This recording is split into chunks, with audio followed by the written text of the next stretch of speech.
गर्मी आने की वजह से पिघलेगा, तो इस मौसम में कफ का प्रकोप होगा। तो कफ संबंधी जितनी भी बीमारियां होती हैं वो इस सीजन में होंगी। चलिए, आज फिर हमारे साथ आयुर्वेद के विशेषज्ञ डॉक्टर संजीव कुमार जी जुड़ चुके हैं, जो आपको बदलते मौसम में आयुर्वेद को अपनाकर किस तरह से हम स्वस्थ रह सकते हैं इस बारे में विस्तार से बताएंगे। डॉक्टर साहब, मौसम में परिवर्तन हुआ है। इस बदलते मौसम में हमें स्वास्थ्य के प्रति क्या क्या सावधानियां बरतनी चाहिए और आयुर्वेद में ऐसे कौन कौन से नुस्खे हैं जो आसानी से लोगों को उपलब्ध हो सकें और उनका इस्तेमाल करके लोग रोग मुक्त रह सकें। आयुर्वेद के अनुसार जो आजकल बसंत ऋतु चल रही हुई है, हमारे देश में 6 ऋतुएं होती हैं और हम बड़े सौभाग्यशाली हैं कि हमारे देश में हम 6 ऋतुओं का सभी का जो है जो हमें एक अनुभव करने का समय मिलता है। आजकल जो है वो बसंत ऋतु, वो जैसे सर्दी अभी ख़त्म हुई है और गर्मी शुरू होने वाली है, तो उसके बीच का जो समय है वो बसंत ऋतु है। और बसंत ऋतु में कफ का प्रकोप ज़्यादा होता है। दिन में हल्का तापमान जो बढ़ जाता है और सवेरे शाम ठंड होती है। तो हमें बड़े ध्यान रखना चाहिए जिसके माध्यम से हम अपने आप को स्वस्थ रख सकें। एक तो हमें जो ऋतु गई है और जो ऋतु आने वाली है, उन ऋतुओं के बीच में जो बसंत ऋतु है, इसमें हमें जो कपड़े हैं, सवेरे शाम ठंड होने की वजह से हल्के गर्म कपड़े ही डालने चाहिए। दिन में भी जो गर्मी होती है तो एकदम से ठंडे कपड़ों का परित्याग न करें और आने वाली जो ऋतु है उसके अनुसार अपने आप को एकदम से उसको अपनाएं ना ही बहुत ज़्यादा ठंडे जो पदार्थ हैं जैसे कि आइसक्रीम हैं, चॉकलेट्स हैं, कोल्ड ड्रिंक्स हैं, ये सब एकदम से इस्तेमाल ना करें, नहीं तो हम बीमार पड़ जाएंगे। हमारी जो रोग प्रतिरोधक क्षमता है वो एकदम से कमज़ोर हो जाएगी और किसी न किसी बीमारी का हम सामना करने पड़ेंगे।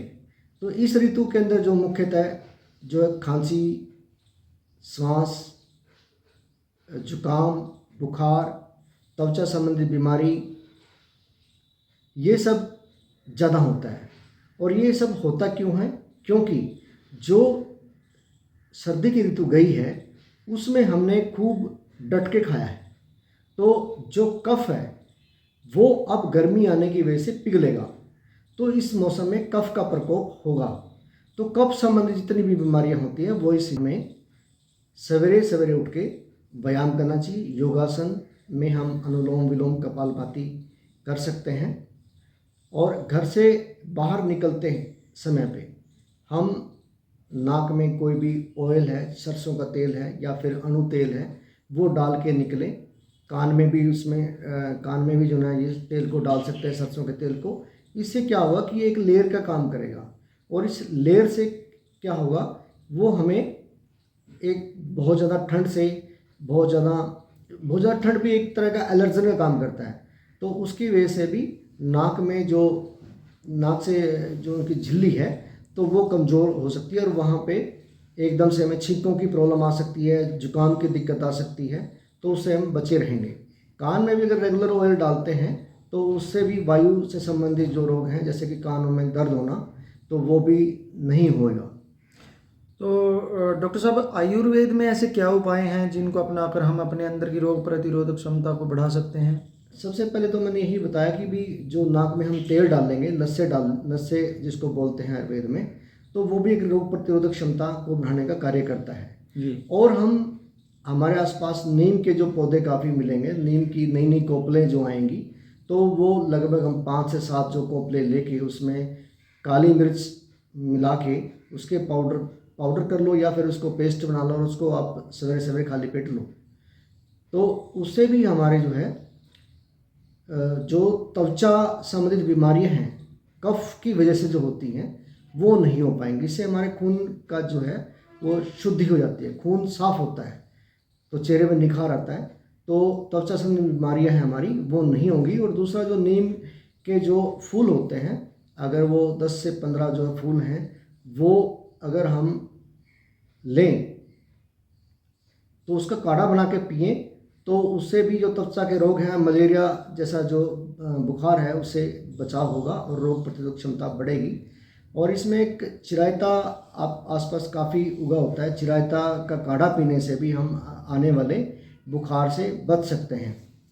और हमने जो है जैसे सवेरे सवेरे तुलसी है, अदरक है, काली मिर्च की अगर चाय पिएंगे तो उससे जो हमारा गला भी साफ रहेगा और जुकाम है, खांसी है, इन बीमारियों से बचेंगे तथा रोग प्रतिरोधक क्षमता भी हमारी विकसित होगी। और हम गिलोय का प्रयोग इसमें कर सकते हैं, क्योंकि गिलोय भी कफ को और पित्त को जो ना कम करता है और वो एक रसायन का काम करता है।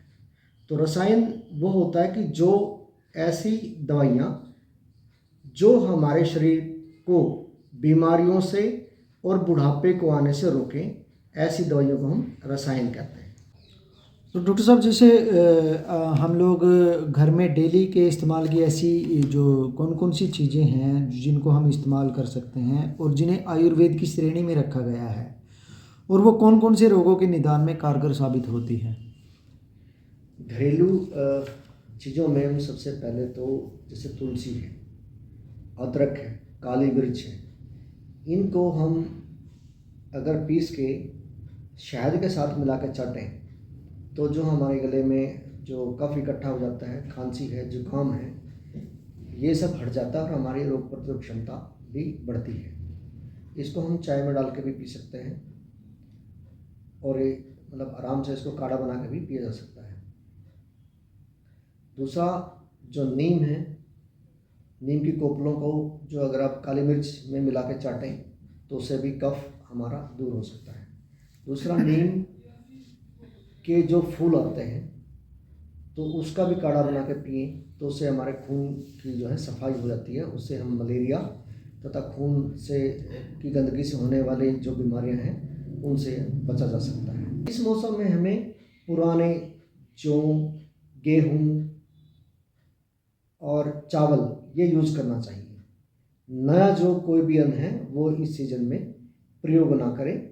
और इसमें हमें तिक्त, कटु, कसैले जितने भी जो गुण वाले जो द्रव्य हैं जैसे कि ज्वार है, बाजरा है, मक्का है, ये सभी रूट्स हैं, कोदो, इनको शिंबी धान्य जो बोलते हैं, तो इनका हम यूज़ करेंगे। तो इनसे क्या होगा कि जो संचित कफ है वो धीरे धीरे वो कम हो जाएगा और जब हम ग्रीष्म ऋतु में जाएंगे तो उसका प्रभाव भी कम रहेगा। और इस मौसम में सब आयुर्वेद तो एक चीज़ पे ज़्यादा फोकस करता है, वो है हमारे संशोधन पे। संशोधन मतलब कि जैसे कि किसी भी जो बड़े हुए दोष को बाहर निकालना, और वमन यानी कि जो उल्टी लगा के कफ को आयुर्वेद में निकाला जाता है। ये किसी भी ऐसे संस्था में किया जाता है जहाँ पे पंचकर्मा का पूरा सेटअप हो, कि ये एक कुशल वैद्य की देखरेख में ही किया जाता है। और वमन से जो लाभ ये होते हैं, किसी को ज़्यादा मोटापा हो, थायराइड की समस्या हो, खासकर कि जो उसका TSH लेवल बढ़ता हो, और किसी का फैटी लीवर हो गया हो, या फिर महिलाओं में PCOD की समस्या उसको ज़्यादा होती हो, तो वो उस जो संचित कफ है उसको निकाल देगा और उससे वो संशोधन होने के बाद पेशेंट है वो ठीक हो जाएगा। एक डॉक्टर साहब, आयुर्वेद का नाम आते ही अक्सर लोगों के जहन में सबसे पहले ये बात आती है, कुछ लोग कहते भी हैं कि आयुर्वेद जो है वो उपचार तो करता है रोग का, लेकिन वो बहुत धीरे धीरे अपना कार्य करता है, तो उसके बारे में आप क्या कहेंगे? नहीं, ये भ्रांति गलत है। हमारे यहाँ पे दो तरह की जो दवाइयाँ दी जाती हैं, एक तो होता है रॉ मटेरियल में जैसे जो जड़ी बूटियों के माध्यम से जो इलाज किया जाता है वो थोड़ा सा लेट असर करता है, और दूसरा जो हमारी दवाइयाँ हैं वो खनिज के रूप में होती है, जैसे कि लोह भस्म है, अभ्रक भस्म है, हीरा भस्म है, स्वर्ण भस्म है। ये बड़े ही तेज़ गति से कार्य करती हैं। अब कुछ दवाइयाँ जो इसमें खनिज के रूप में जो यूज़ करते हैं, जिनको रस का नाम दिया गया। रस मीन्स उसमें कुछ पारद से संस्कारित करके ही उसको खनिजों को और जड़ी बूटियों को मिला के वो दवाइयाँ दी जाती हैं। वो मतलब बहुत ज़्यादा कारगर हैं, बहुत ज़्यादा तेज़ गति से काम करती हैं। अच्छा, एक ये देखा गया है डॉक्टर साहब कि जैसे सर्दियाँ आती हैं तो लोग अक्सर शहद का इस्तेमाल करना शुरू कर देते हैं। तो अभी जैसे मौसम में परिवर्तन हुआ है और इन दिनों जो मौसम बदल रहा है, तापमान में भी वृद्धि हो रही है। तो इस समय में क्या शहद का सेवन उनके लिए सही है? शहद एक योगवाही का कार्य करता है। योगवाही वो द्रव्य होते हैं जो अगर शीतल द्रव्यों के साथ मिल जाए तो उसकी शीतलता को ना अपनाते हुए उनके गुणों को बढ़ा देते हैं। मतलब वो योगवाही द्रव्य अपने गुण नहीं छोड़ते और दूसरे के जिसमें वो मिलते हैं उसके गुणों को बढ़ा देते हैं। तो हम शहद का यहाँ पे अच्छी तरह प्रयोग कर सकते हैं और एक योगवाही, जैसे कि हमारे आजकल खांसी की जो ज़्यादा आती है तो उसमें शीतोपलादी का यूज़ करते हैं। शीतोपलादी जो चूर्ण है, जो अगर उसको टंकण भस्म के साथ मिला कर दिया जाए और बाद में अनुपान के रूप में अगर शहद मिला कर दिया जाए तो उसके गुणों को वो ज़्यादा बढ़ा देता है।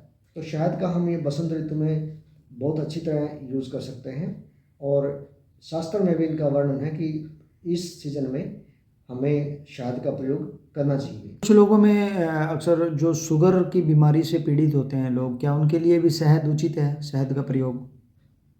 देखो, शहद की भी आजकल कई तरह की वैरायटी आई हुई है।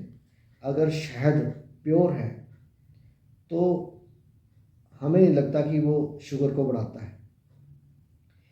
हाँ, मात्रावत लें उसको, शहद को। कई मरीजों में जिनकी जठराग्नि कम मंद होती है, अगर ज़्यादा हम वहाँ पे प्रयोग करेंगे तो वो जठराग्नि को मंद भी कर देता है। अगर हम उसको गर्म पानी के साथ लेंगे तो वहाँ पे वो लेखन कर्म करता है। तो इसको डॉक्टर की देखरेख में भी लेना चाहिए। आपसे एक सवाल और हम यहाँ पर करना चाहेंगे कि जैसे सुबह उठकर लोग अक्सर कहते हैं कि गर्म पानी पीना चाहिए, गुनगुना पानी, तो वो कितना सही है आयुर्वेद की दृष्टि से? आयुर्वेद की दृष्टि से देखो, वातज जो प्रकृति है और जो कफज प्रकृति के लोग हैं या द्वंद्वस प्रकृति के लोग हैं, दोनों जो प्रकृतियाँ उसमें मिलती हैं, उनको खाली पेट गर्म पानी पीने में कोई दिक्कत नहीं है।